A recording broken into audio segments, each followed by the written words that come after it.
Last year, as the controversy surrounding Xbox and its multi-platform release strategy intensified and everyone wondered why anyone would buy an Xbox console now, I published a blog post with a couple of ideas. For some reason, this topic was once more a point of discussion in a podcast I recently listened to, which got me thinking about something that nobody had on their radar back then. The next generation of Xbox might be a Windows-based PC in disguise. This opens up several additional lines of thought. Let me go through my blog post mostly verbatim, as I think it remains valid, and then I'll address the new pro-Xbox arguments that occurred to me during a stroll out in the sun. But before I share them, I would like to briefly rant about the notion of being disappointed and questioning the point of owning an Xbox at all, simply because former and potentially new exclusives now find their way to other platforms. So, please stay a while and listen. Figure out how to craft yourself some clothing.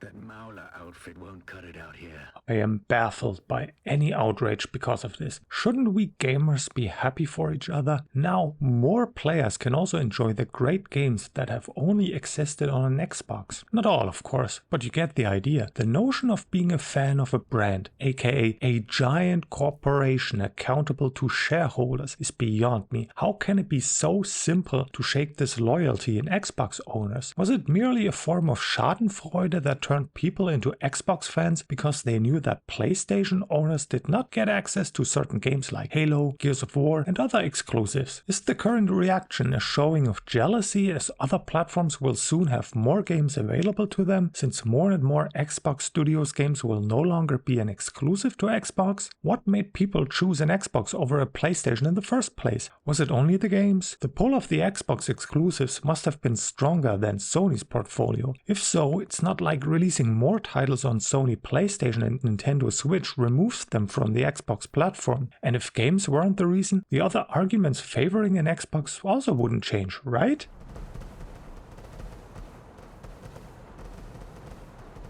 But what are those other arguments in favor of Microsoft's console? Let me begin with the tangible part first. A reason to prefer an Xbox could be the hardware, which goes beyond just the console. But let's start there. Sony's PlayStation 5 design is divisive, whereas Microsoft's Xbox design can be classified as boring and bland. I strongly prefer the Xbox Series X and S over the PS5. The PlayStation is one hell of an enormous ugly fella. But maybe the PS-style controller isn't working for you. I was in that camp for a long time, and only the DualSense convinced me otherwise. Other people prefer the Xbox controller layout and form. When you only consider the bundled input device and ignore third-party offerings, it can be a deciding factor when purchasing a console. The controller might sway you in the direction of an Xbox. Although both systems support third-party controllers, the story around such accessories is complex. For the longest time, you could purchase almost any controller labeled compatible with Xbox. Compatible isn't licensed though, and Microsoft clamped down on this practice in the name of security and gaming experience.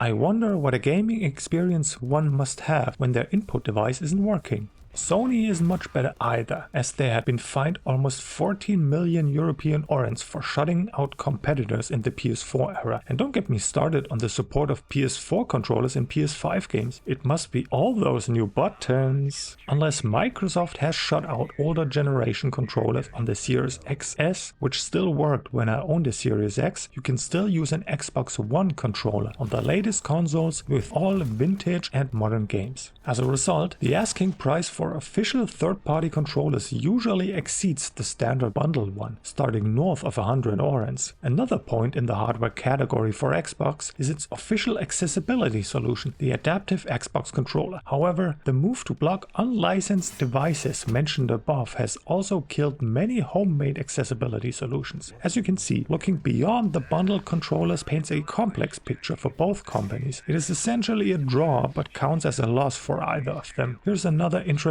story looking at these anti-consumer practices. Ever since the Saruman character took over, the hammers have changed.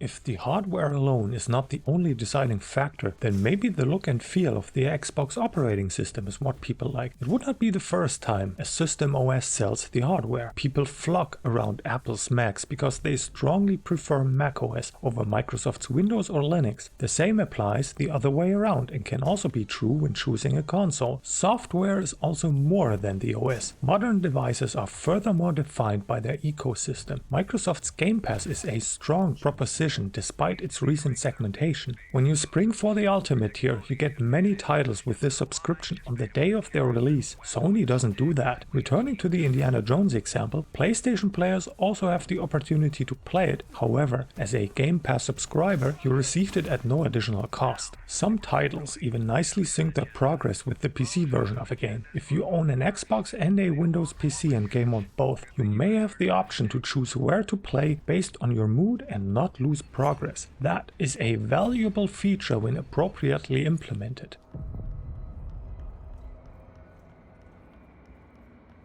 This section is new and was not part of my blog post. At that time, there had been no rumors or speculation about Microsoft turning the Xbox into essentially a pre-built PC with a fixed hardware platform. And this opens the door for two more arguments in favor of buying a next-gen Xbox console.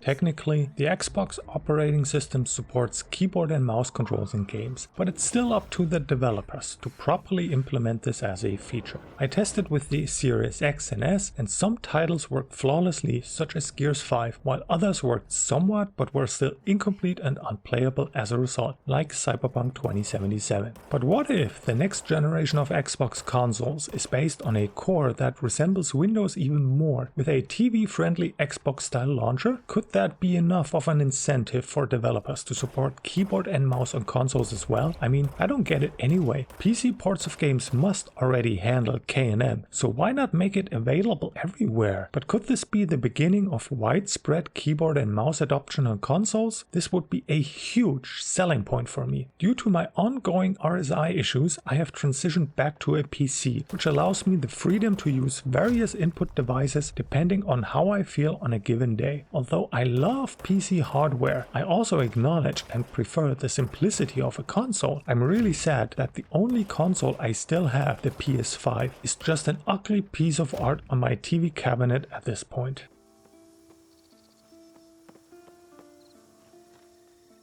Now, this might be a Trojan horse moment for Xbox. If the next-gen console is just a Windows PC in disguise that can run Steam, the Epic Games launcher, and any other third-party storefronts, then the Xbox could play Sony's first-party titles via their PC ports. This would establish some form of game catalog parity, ignoring the fact that Sony games take a while to come to the PC. In contrast, the newer Xbox titles made their way to PlayStation relatively quickly compared to the other way around. The Xbox would also have the benefit of being able to choose a keyboard and mouse for controlling a game. If this isn't mind-blowing, then what is?